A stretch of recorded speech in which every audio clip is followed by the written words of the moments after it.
so I'm going to pick up where I left off.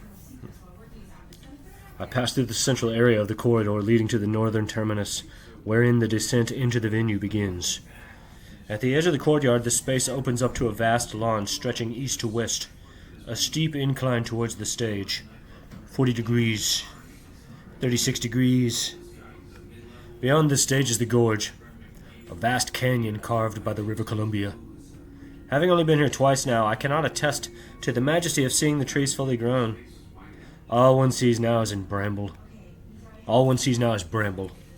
And in 18 I even saw smolder, all the way across on the other side.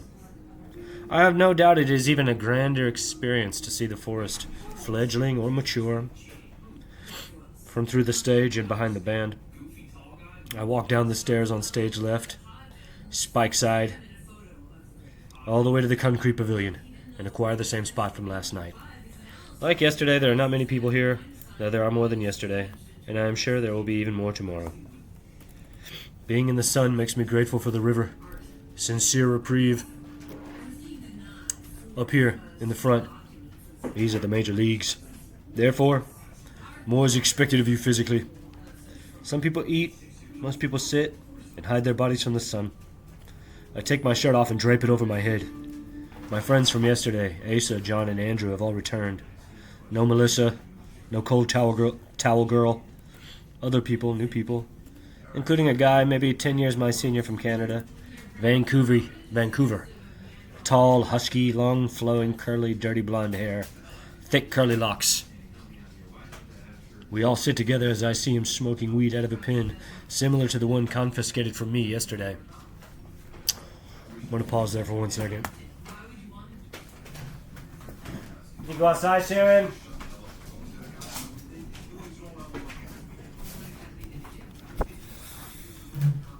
Sorry, I got a menagerie of animals here, and they're all needy.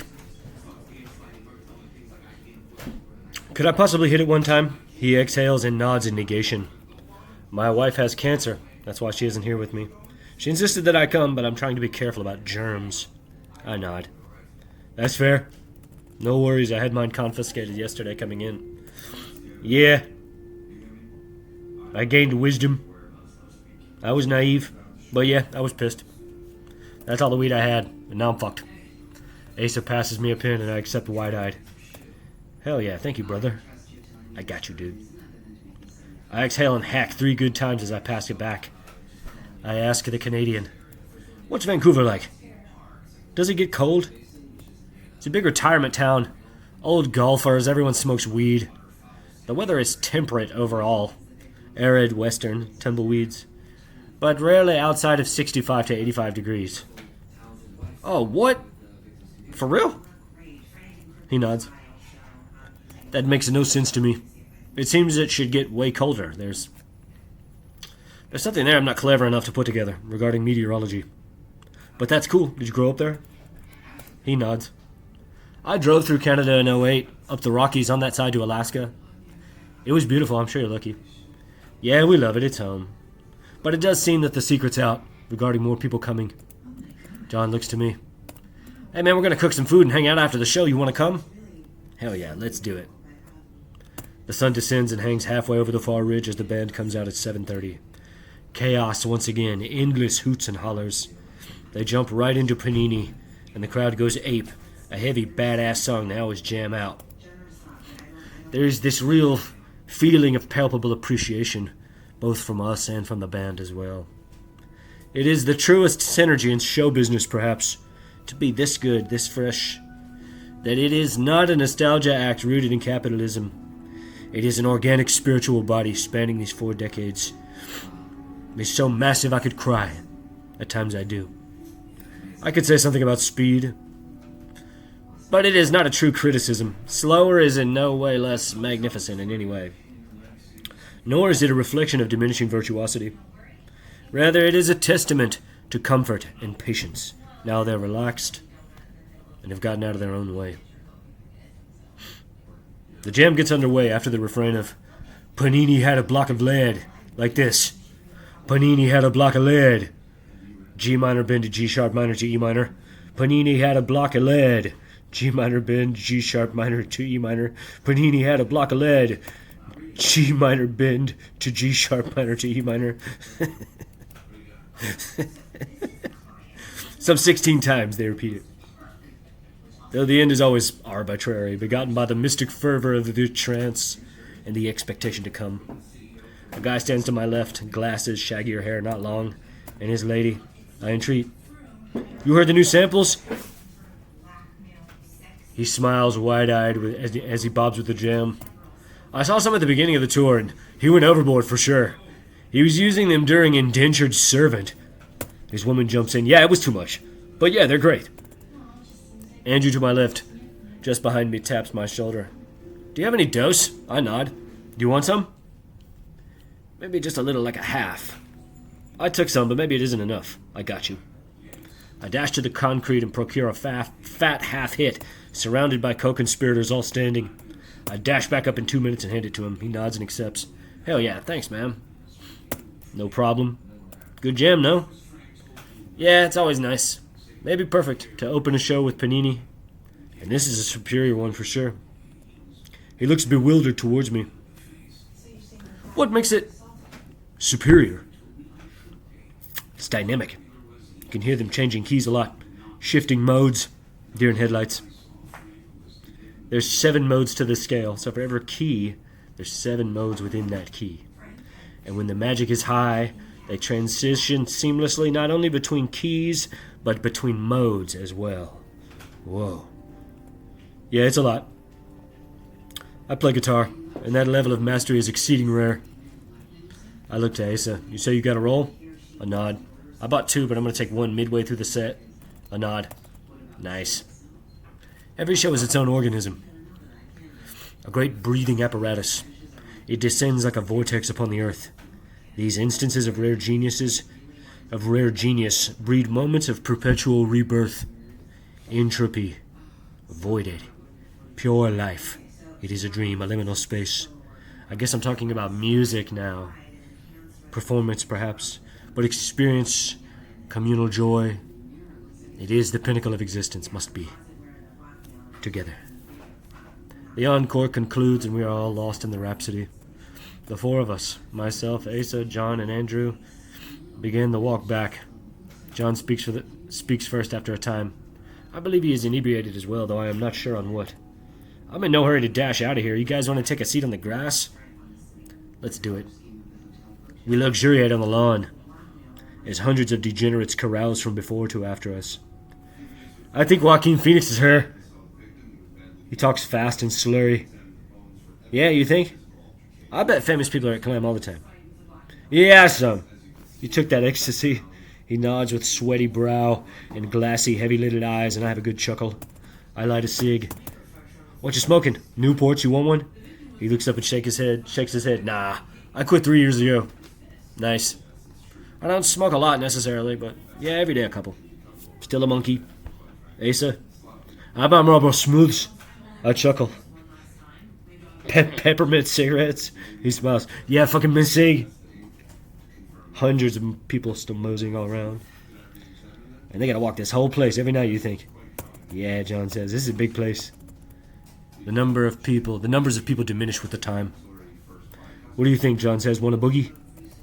We all stand and make our way out of the venue. Listing lazy from A to B, we pass under the concrete tunnel. More hoots, as is the custom, and emerge into the campground after 8 minutes of walking. John offers a suggestion. Let's get some balloons. You know where they are? Well, Asa slurs. They're everywhere. I chuckle. True. There's some, John says, right next to our tent. Here's us. He points to a modest setup to our right as we continue walking only a moment longer to an array of shitters where several black guys orbit around a tank with radios. One guy operates, a line of some 50 people wait patiently, and periodically other guys fly like comets into the sun and take away handfuls of them to cater to the laziest of the lazy. We get in line. The first pop is always intentional. Chuckle. It's a signal decrying that the market's open. Guy turns around, smiling. It's a business expense. We all have a good laugh. Andrew says, You ever do poppers? I squint in confusion. What's that? I hear it's like a quick energy boost. What, like Adderall? Coke? No, it's real subtle. It's supposed to be like a good cure for a hangover, but it's not a narcotic. John replies, pretty sure that shit the gays use for butt stuff. A balloon pops. John blurts, we got a popper. Hardy chuckles. No, can't say I ever heard of poppers. Psychedelics, MDMA, right? Fungus is my favorite. Pure, natural. We're at the front of the line. They spend $20 each and leave with 6 balloons. We all take a seat. Andrew looks to me. You didn't get any? I'm broke. He hands me a balloon. You sure? He nods and motions. I take the balloon. Get you a fatty, bro. I inhale a healthy hit, and upon exhalation say, ice cold, ice cold, ice cold, in my best Darth Vader voice. Gas.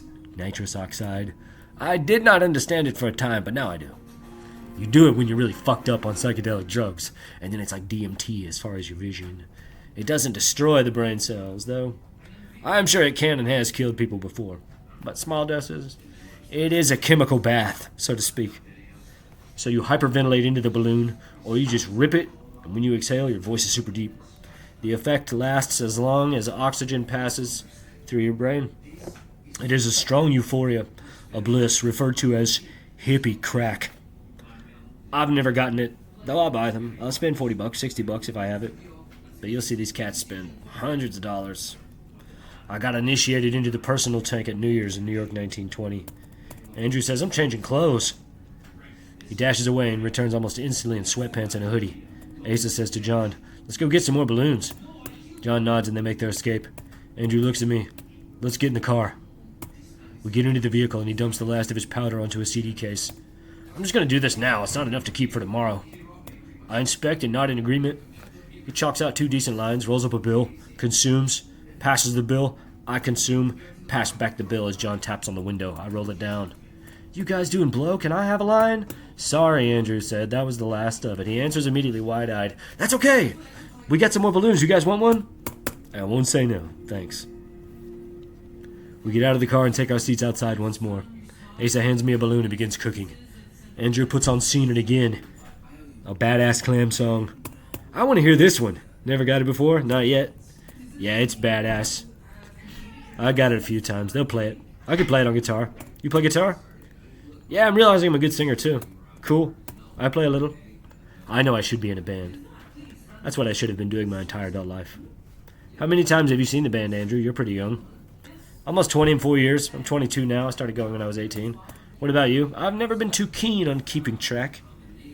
But maybe less than 75, more than 50. And you've done the festivals? 2 of the 3? I missed the most recent one in 15, but I was your age when they did the Halloween one in Cali. And I did the one 2 years later, the first one in upstate New York.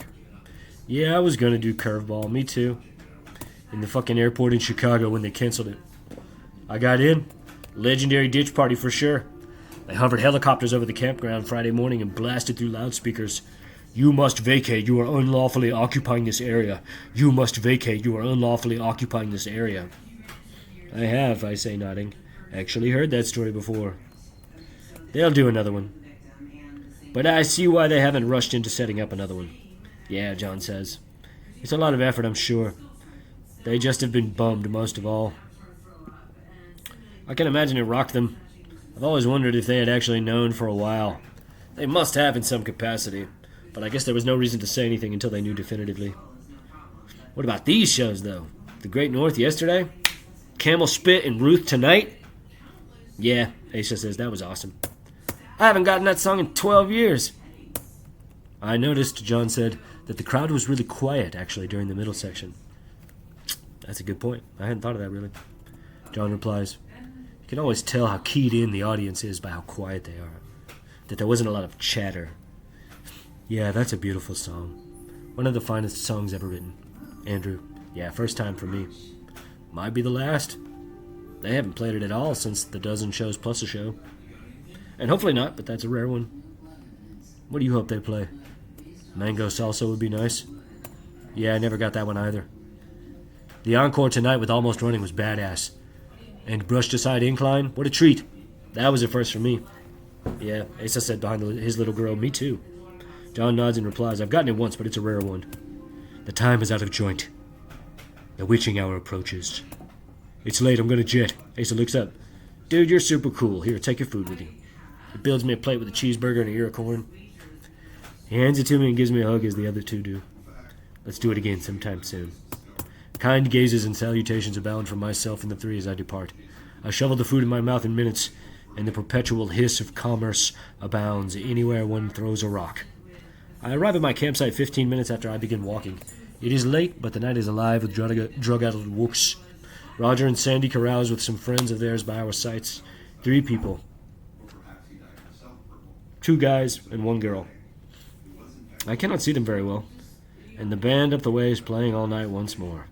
Fortunate Corpse. It's fine, I get it.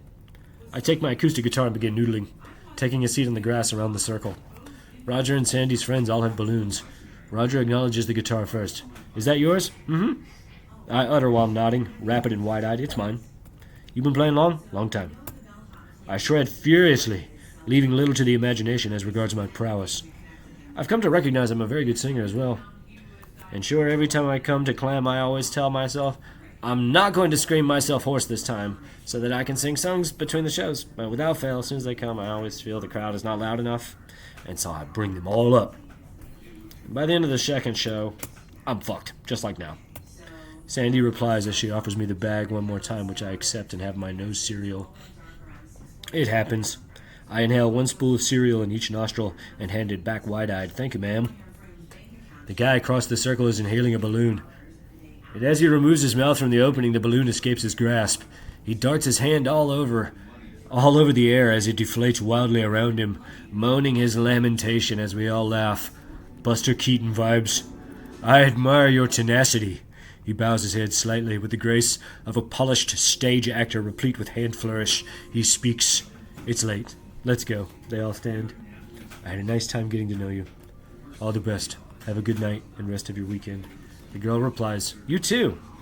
And they all offer their gratitude towards us with various gestures of love and friendship before departing. I lay down as I hear the band play Single Multitude Saturday Night. It is required, I suppose, if you're going to play Fortunate Corpse on Saturday. That song must be obligatory.